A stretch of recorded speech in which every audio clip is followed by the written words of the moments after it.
नमस्कार, good morning, जोहार। झारखंडी Hindi news में आपका स्वागत है। झारखंड की तमाम छोटी बड़ी खबर जानने के लिए चैनल को सब्सक्राइब, वीडियो को लाइक और झारखंड के आप किस जिले से वीडियो को देख रहे हैं या कमेंट में जरूर लिखें। चलिए जानते हैं आज की पहली और बड़ी खबर। झारखंड में किसके सिर पर सजेगा ताज, फैसला आज। एनडीए और INDIA में उत्साह। झारखंड विधानसभा चुनाव की 81 सीटों पर आज सुबह 8 बजे से मतगणना शुरू होगी। राज्य के 24 जिला मुख्यालयों में मतगणना केंद्र बनाए गए हैं। मुख्य निर्वाचन पदाधिकारी के रवि कुमार ने बताया कि सबसे पहले पोस्टल बैलेट की गिनती होगी। इसके बाद 8:30 बजे EVM के वोटों की गिनती शुरू की जाएगी। सुबह 9:30 बजे से रुझान आने लगेंगे। सबसे पहले तोरपा और सबसे आखिर में चतरा विधानसभा क्षेत्र का रिजल्ट आएगा, क्योंकि तोरपा में सबसे कम 13 राउंड और चतरा में सबसे अधिक 27 राउंड की गिनती होगी। अंतिम चुनाव परिणाम शाम 5 बजे के पहले तक आने की संभावना है। एनडीए और इंडिया खेमों के बीच कांटे की टक्कर हुई है। 15 से 18 सीटों पर नजदीकी मुकाबला है। जहां नजदीकी मुकाबला है, इन सीटों के परिणाम किसके पक्ष में आता है, इस पर निर्भर करेगा कि झारखंड की सत्ता किसको मिलने वाली है। चुनाव के बाद आए एग्जिट पोल ने सत्ता के गणित को उलझा दिया है। एग्जिट पोल के नतीजे बटे हुए हैं। अधिकांश ने एनडीए की सरकार बनने की संभावना जताई है, जबकि 3 एजेंसियों ने इंडिया गठबंधन की सत्ता में वापसी की बात कही है। हालांकि झारखंड में सत्ता की तस्वीर साफ रही है। मामला उलझा हुआ है। परिणाम आने के बाद ही तस्वीर साफ होगी। जयराम महतो की पार्टी के प्रदर्शन पर भी नजर रहेगी। झारखंड की सियासत का नया नाम जयराम। विधानसभा चुनाव के नतीजे तय करेंगे पार्टी का भविष्य। पिछले 1.5 साल में झारखंड की सियासत में उभरे 29 साल के जयराम महतो की पार्टी झारखंड लोकतांत्रिक क्रांतिकारी मोर्चा सूबे में 71 सीटों पर विधानसभा चुनाव लड़ी है। जयराम महतो खुद बोकारो के बेरमो व गिरिडीह के डुमरी से चुनाव लड़े हैं। इस साल लोकसभा चुनाव से पहले उन्होंने पार्टी का गठन किया। विधानसभा चुनाव से 2 महीने पहले चुनाव आयोग ने उनकी पार्टी JLKM को पंजीकृत किया है। 2024 लोकसभा चुनाव में निर्दलीय प्रत्याशी के तौर पर लड़े थे। 3,47,322 वोट हासिल कर बीजेपी और जेएमएम उम्मीदवारों के बाद तीसरे स्थान पर रहे। जयराम महतो का जन्म 1995 में धनबाद जिले के मानताड़ गांव में हुआ था।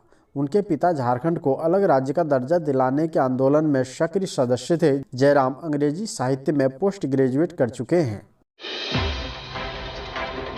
झारखंड में 2,91,000 अगुआ आवास को मिली स्वीकृति। आचार संहिता खत्म होने के बाद शुरू होगी प्रक्रिया। ग्रामीण विकास विभाग ने अगुआ आवास योजना के दूसरे चरण में 2,91,000 आवास को स्वीकृति दी है। दूसरे चरण में 4.5 लाख लाभुकों को आवास देना है। आदर्श आचार संहिता खत्म होने के बाद शेष 1,59,000 आवास योजना की स्वीकृति दी जाएगी। इसके बाद इसके निर्माण के लिए आगे की प्रक्रिया की जाएगी। अब तक पहले चरण के तहत 1,99,000 आवास योजना को स्वीकृति दी गई है। पहले चरण में 2 लाख आवास देना तय किया गया था। इस तरह राज्य के मध्य से अब तक 4,90,000 आवासों को स्वीकृति दे दी गई है। पहले चरण के सभी आवासों पर काम जारी है। अब दूसरे चरण के आवासों पर काम होगा। प्रधानमंत्री आवास योजना के तहत इस बार 1,13,000 आवास झारखंड को दिए गए हैं। अगुआ आवास व PM आवास योजना को मिलाकर एक साथ करीब 4 लाख आवासों पर काम शुरू होगा। 15 साल से विष्णुपुर विधानसभा सीट बनी झामुमो का गढ़, क्या समीर उरांव कर पाएंगे फेरबदल। विष्णुपुर सीट झारखंड की 81 विधानसभा सीटों में से एक है। लोहरदगा लोकसभा निर्वाचन क्षेत्र का हिस्सा यह सीट शुरुआत से ही भाजपा और झामुमो के लिए बदसाहत साबित करने का जरिया बनती रही है।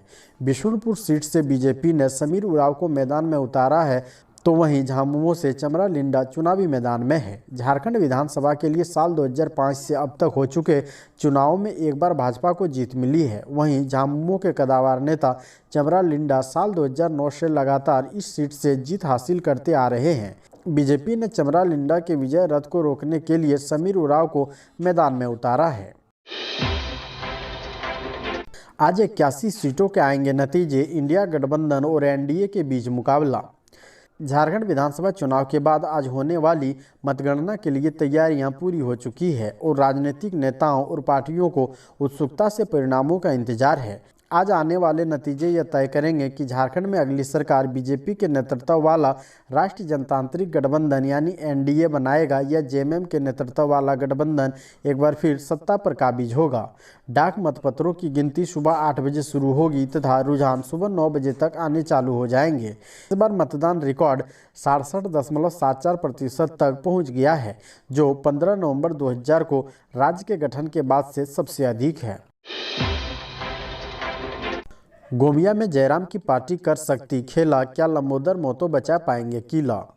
बोकारो जिले के महत्वपूर्ण सीट में से एक गोमिया, जहां एनडीए व महागठबंधन की अग्नि परीक्षा है। यहां 12 प्रत्याशी चुनाव मैदान में है। विधानसभा में छोटन राम, योगेंद्र प्रसाद, लंबोदर मोतो, पूजा कुमारी, मनोज कुमार मोतो, इफ्तिखार महमूद, मोहम्मद इशराफिल, चितरंजन साव, प्रकाश लाल सिंह, मदन कुमार साव, राकेश करमाली तथा संतोष कुमार नायक चुनाव मैदान में है। एक महिला तथा 2 अल्पसंख्यक प्रत्याशी चुनाव मैदान में है। यहां आधा क्षेत्र उग्रवाद प्रभावित क्षेत्र है। गोमिया विधानसभा चुनाव की नैया पार होने के लिए प्रमुख दल और उम्मीदवार चुनावी रणनीति बना रहे हैं।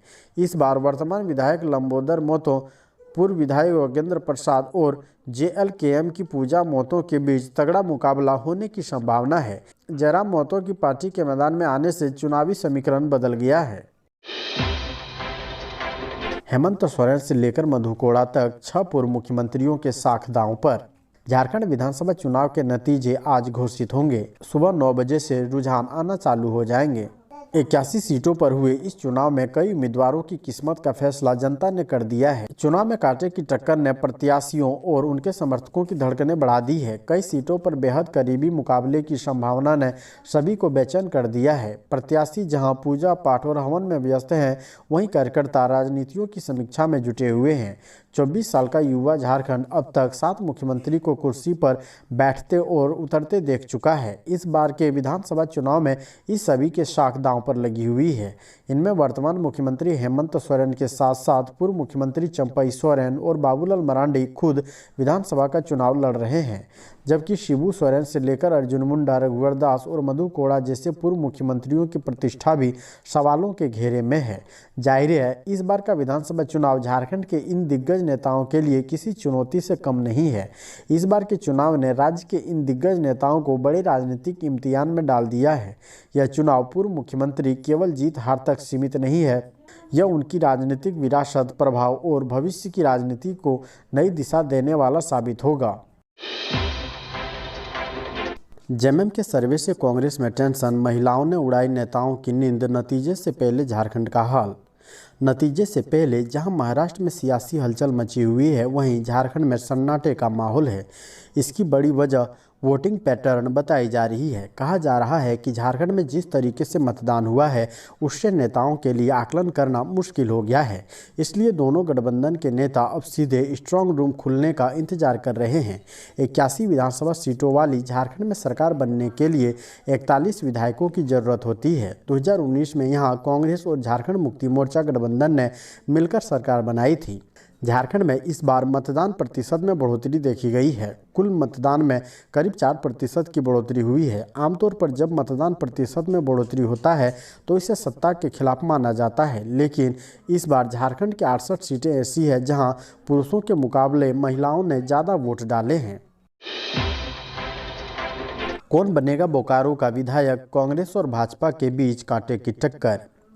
बोकारो विधानसभा में मुख्य मुकाबला वर्तमान विधायक विरंची नारायण और कांग्रेस के प्रत्याशी श्वेता सिंह के बीच है। भाजपा प्रत्याशी विरंची नारायण तीसरी बार विधायक बनने के लिए प्रयासरत हैं, तो श्वेता सिंह पूर्व मंत्री और विधायक रहे स्वर्गीय समरेश सिंह की विरासत को आगे बढ़ाने के लिए पार्टी के साथ साथ उनके नाम पर मैदान में उतरी है। राज्य के सबसे बड़े आबादी वाले विधानसभा बोकारो भाजपा का मजबूत गढ़ माना जाता है। व्यवसायी, उद्यमी व मजदूरों का शहर होने के नाते भाजपा को इसका लाभ मिलने का दावा कर रही है।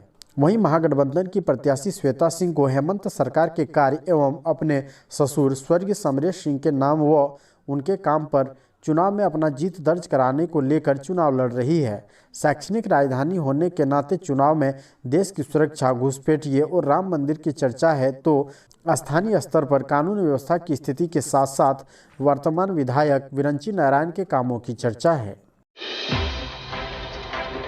जयराम महतो के समर्थकों का बवाल, ईवीएम ले जा रहे वाहनों को रोका, फिर करने लगे ये काम। नावाडी और चंद्रपुरा थाना क्षेत्र के बीच बॉर्डर स्थित सिंगाड़ी मोड़ बीएड कॉलेज के समीप बुधवार देर शाम को जेएलकेएम के कार्यकर्ताओं ने जमकर हंगामा किया। दरअसल बॉर्डर होने के कारण यहां पर वोटिंग के बाद सील ईवीएम को ले जा रहे वाहनों को अधिकारियों की उपस्थिति में नोट किया जा रहा था। यहां भारी संख्या में पुलिस बल और साथ चंद्रपुरा सीओ और बीडीओ भी थे। तभी जेएलकेएम के कार्यकर्ता वहां पहुंच गए और रुके होने के विरोध में जमकर हंगामा करने लगे। कार्यकर्ताओं ने सीओ और बीडीओ के साथ भी जमकर बहस की। कार्यकर्ताओं का आरोप था कि ईवीएम के साथ यहां छेड़छाड़ करने की संभावना थी।